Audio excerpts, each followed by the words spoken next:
paz do Senhor a todos. Quero gravar mais um vídeo aqui para a nossa meditação da Palavra de Deus, que é muito bom ler a Bíblia, né? E eu vou ler aqui em Hebreus capítulo 11, que fala a respeito da fé, a fé que foi achada até mesmo nos antigos, né? Capítulo 11, versículo 1. Ora, a fé é o firme fundamento das coisas que se esperam e a prova das coisas que se não veem. Porque por ela os antigos alcançaram o testemunho.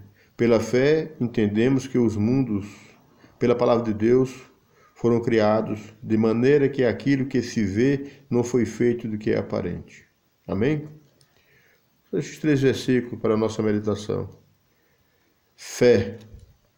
Fé é a base de todas as coisas. Porque sem fé, como é que vamos viver sem fé? Como é que nós vamos dizer que servimos a Deus sem fé? Tudo que nós tivermos que fazer, nós temos que ter fé, temos que crer e ter fé. Porque é uma diferença entre crer e ter fé. Crer, você normalmente crê naquilo que você está vendo. Agora, quando você tem fé, aquilo que você não viu ainda, você traz à tona pela fé. Nós observamos que Abel, ele não conhecia Deus, ele não via Deus. Mas Abel, pela fé, ele oferecia um melhor sacrifício do que Caim. E Caim ficou com ciúme de Abel, com inveja, e terminou matando o seu irmão. E a Bíblia diz que o sangue dele, depois de morto, ainda clamava desde a terra. Nós vemos a questão de Noé. Noé era um homem, vivia num mundo que eu creio que nem se falava em Deus. Mas Noé sabia que existia um Deus. E Noé tanto cria no Deus como ele tinha fé.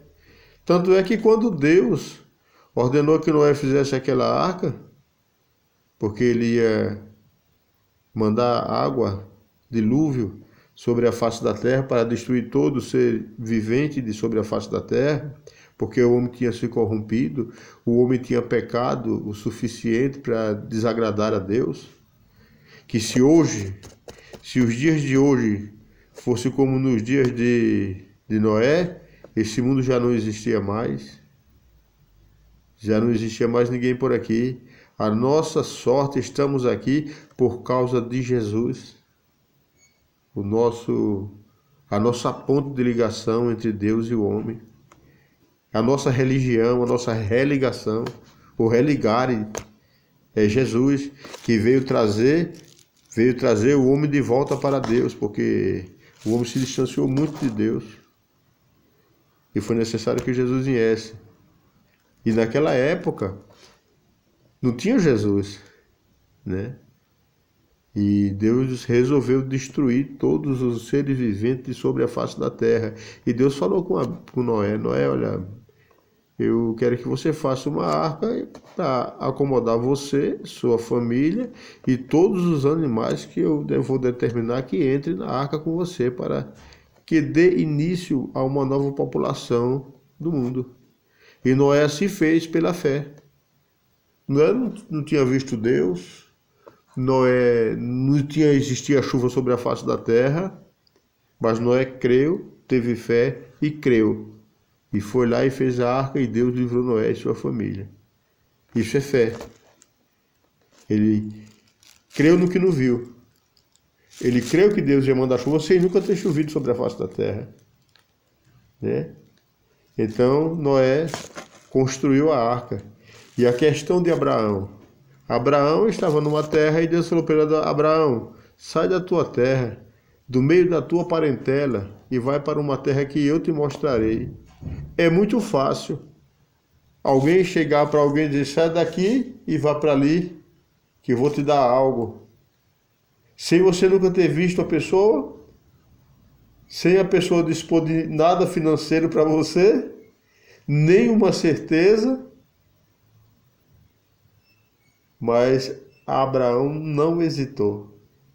Abraão, ele ouviu o chamado de Deus, ouviu o ide de Deus, vai, sai da tua terra, sai da tua comodidade, sai do meio dos teus parentes. Talvez os parentes de Abraão não fizessem bem para ele, né? E Deus falou, não, você vai sair do meio dos seus parentes. Eu não quero você no meio dos seus parentes, você vai sair do meio deles e você vai para uma terra que eu vou te mostrar. Não sabia onde era ainda, quer dizer, se você for observar, Abraão teve uma fé tão grande que ele abandonou tudo e saiu, vamos dizer hoje, sem destino.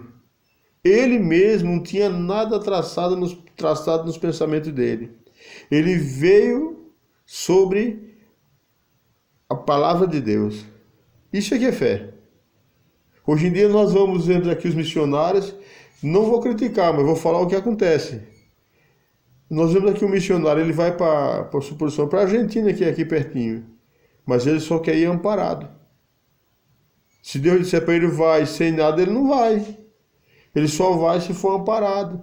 Tiver um amparo para ele não passar fome, porque como se Deus não tivesse mandado. Porque quando Deus manda, ninguém passa fome. Quando Deus manda, ninguém vai sofrer. E vai sofrer sim por um lado,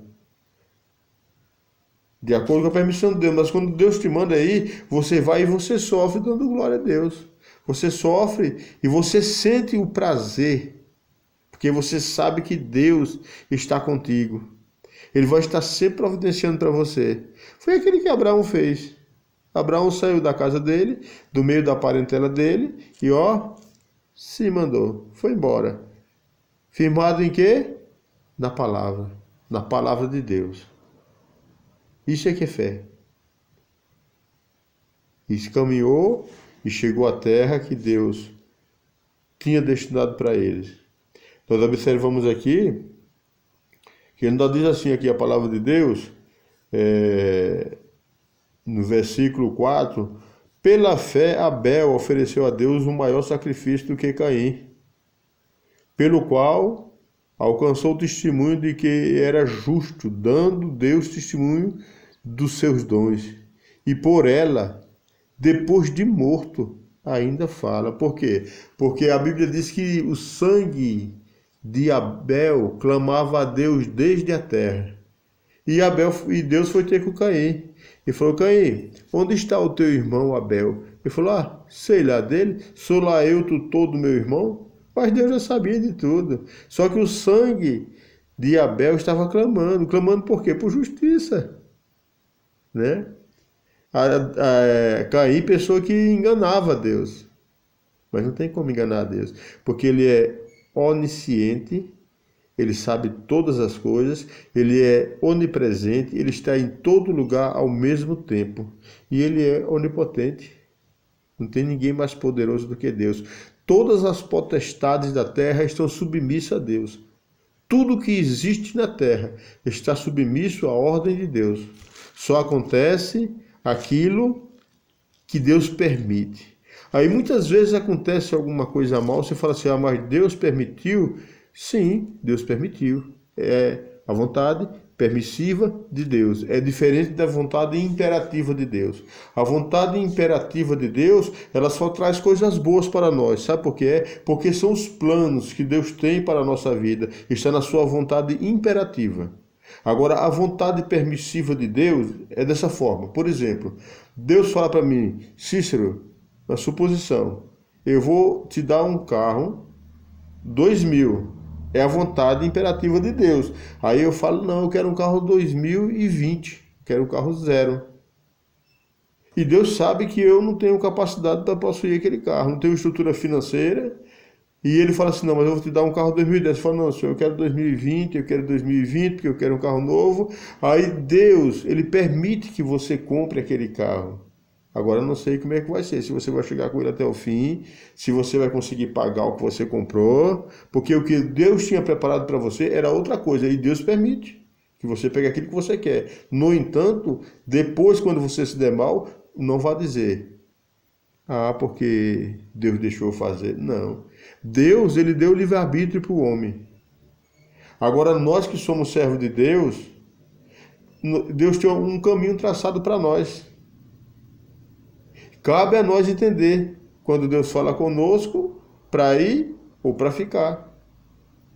Cabe a nós obedecer ou não, mesmo sendo servo de Deus, Deus não me obriga a obedecê-lo. Não. Assim eu não seria servo, assim eu seria escravo. Deus coloca diante de mim a opção. Deus fala, eu tenho isso para você. Aí você fala, eu quero isso. Ele fala, escolha. Aí você escolhe o que você quer, só que não se esqueça que a sua escolha está fora da vontade de Deus. Não é a vontade de Deus. Então, se der alguma coisa errada, você não pode reclamar para Deus, porque você não teve fé o suficiente para ficar dentro da vontade de Deus. Você saiu da vontade de Deus, né? Então, nós devemos observar estas coisas. E a Bíblia diz também aqui, no capítulo 5, que pela fé Enoque foi transladado. Transladado. Sabe o que é isso? Ele foi transportado para o céu para não ver a morte. Porque a Bíblia diz que andou Enoque 65 anos. E depois andou Enoque com Deus 300 anos. Toda a vida de Enoque foi 365 anos. 300 anos andou Enoque com Deus. De uma maneira tão tal, a pessoa fala assim, Enoque andou assim, pego na mão de Deus, caminho os dois? Não. O andar com Deus era obedecer a Deus. Era obedecer a Deus. Enoque não estava vendo Deus, não estava vendo, ele não precisava ver para obedecer. Sem ver, ele obedecia. Tem pessoas que falam assim, só se Deus descer do céu para falar comigo. Teofania não vai acontecer não, meu amigo. Teofania não vai acontecer. Hoje você tem que crer sem ver, é a fé. Você tem que crer sem ver, se você quiser. Se você ficar esperando que Deus vai descer do céu para falar com você tal coisa, aquilo que você quer, você vai ficar aí, ó. Deus manda o servo dele para falar com você e você não obedece, Deus não vai descer do céu para falar contigo. Ele não vai fazer isso. Você vai ficar esperando a vida inteira. Entendeu? Então é bom nós termos fé o suficiente para quando Deus falar, nós cremos que Deus falou. Você vai juntar a crença e a fé. A crença e a fé. Entendeu? Muitas vezes, eu creio na palavra de Deus, você deve crer na palavra de Deus também. E muitas vezes nós temos que ter fé que o que está escrito aqui vai acontecer. Aqui é a palavra, eu creio que é a palavra de Deus aqui. Agora eu tenho que ter fé que o que está aqui escrito vai acontecer. Porque Deus determinou e eu tenho que ter fé que vai acontecer. Então, irmãos, a fé é uma parte mais melindrosa da nossa crença. É a fé. Que ele é o firme fundamento ele é o firme fundamento, como diz aqui a palavra, das coisas que se esperam. E a prova das coisas que não se vê. É o firme fundamento das coisas que se esperam. Eu espero tal coisa, eu espero que vai acontecer assim, mas também tem uma coisa, a sua fé, ela deve ter que ser usada de acordo com a vontade de Deus. Senhor, eu tenho fé que vai acontecer assim, mas se for da sua vontade. Se não for, não tem problema, meu Deus. Não tem problema. Eu quero estar dentro da sua vontade. Isso é muito bom. Você ter fé que Deus está ao seu lado, Deus está te vendo. Você tem que ter fé que o anjo do Senhor está ao teu redor. Você tem que ter fé que o Senhor te guarda, te livra de todos os males, de toda a praga, de toda a peste que há sobre a face da terra, de todos os males. Deus está a te livrar. Você tem que ter fé. Mas se aconteceu e ele morreu? Se aconteceu é porque Deus permitiu. Ninguém pode revogar a permissão de Deus. Ninguém pode revogar. Uma vez Deus colocou no seu entendimento, porque o povo era um povo muito mau, aquele povo de Nínive, capital da Síria. E ele era um povo que quando ele subjugava um reino, ele pegava os seus subjugados e tirava a peles deles vivo, pendurava nas cruzes na entrada da cidade para que todos vissem. E lá eles morriam, as aves comiam, e aquilo era muito cruel. E Deus um dia falou para Jonas, Jonas vai lá e fala para aquele povo que se arrepender, porque se eles não se arrependerem, eles vão ser destruídos. E Jonas não gostava muito daquele povo por causa da situação do povo, que era um povo muito difícil. E Jonas tentou fugir, mas não teve jeito. Quando Deus manda, ele era profeta, e profeta naquela época tinha que ir mesmo. Entendeu? Aí Jonas chegou lá e falou assim, olha, mais 40 dias essa cidade não vai existir mais. Mais 40 dias, quer dizer, ele já não pregou arrependimento, ele já pregou destruição, o juízo. Aí, mas o rei creu.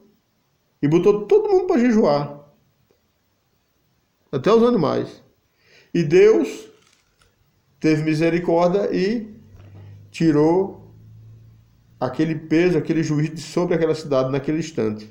Jonas reclamou, tudo bem. Só que 120 anos depois, Deus destruiu Nínive. Porque o povo não parou com a rebeldia. O povo não parou de ser mau. Não parou de judiar dos seus subjugados, dos reinos que eles venciam e subjugavam eles e colocavam eles para pagar imposto para eles. Eles não pararam de fazer a maldade. Então Deus, com o passar do tempo, 120 anos depois, destruiu Nínive. Então, meus irmãos, a fé é primordial, é a parte sensível da vida espiritual, é a fé, é a sensibilidade da vida espiritual. Então, sem fé, a Bíblia diz que é impossível agradar a Deus. Aqui ele mesmo fala aqui, no capítulo, no versículo 6. Ora, sem fé é impossível agradar a Deus, porque é necessário que aquele que se aproxima de Deus, creia que Ele existe e que é galardoador dos que o buscam. Tem que ter fé, tem que crer e ter fé, entendeu? Porque sem fé nós não podemos alcançar nada. Sem fé nós não podemos agradar a Deus. Então, Deus abençoe a cada um. Leia este capítulo 11 de Hebreus, leia inteiro ele que você vai entender melhor, porque está aqui super explicado. Peça a ajuda do Espírito Santo quando você for ler a Bíblia, que ele vai te iluminar. Ele vai interpretar ela para você, porque ele é o autor da Bíblia. Ele é o inspirador da Bíblia, é o Espírito Santo. Então ninguém melhor para te dar a interpretação do que ele escreveu do que o próprio Espírito Santo, porque foi ele que escreveu, ele sabe a interpretação. Ele sabe com qual finalidade ele escreveu. Então, quando você for ler a Bíblia, você peça ajuda ao Espírito Santo de Deus para iluminar a tua mente e te dar a interpretação correta de acordo com a vontade de Deus e não com a nossa vontade, não de acordo com aquilo que nos apraz, mas no intuito de servirmos a Deus. Amém? Que Deus abençoe em nome de Jesus. Você pode deixar seu comentário se você concorda, se você não concorda. Deixe o seu comentário aí, dê um like, compartilhe também, que é bom nós trocarmos ideias sobre a palavra de Deus. Às vezes você tem um pensamento, eu tenho outro, e vamos ver. Porque é assim que se chega aos acordos. Talvez você não crê em Deus porque você pensa de uma maneira. Talvez você não crê na Bíblia porque você pensa de uma maneira. Mas você vai colocar nos comentários aquilo que você pensa e nós vamos conversar. Amém? Deus abençoe a todos. Em nome do Senhor Jesus.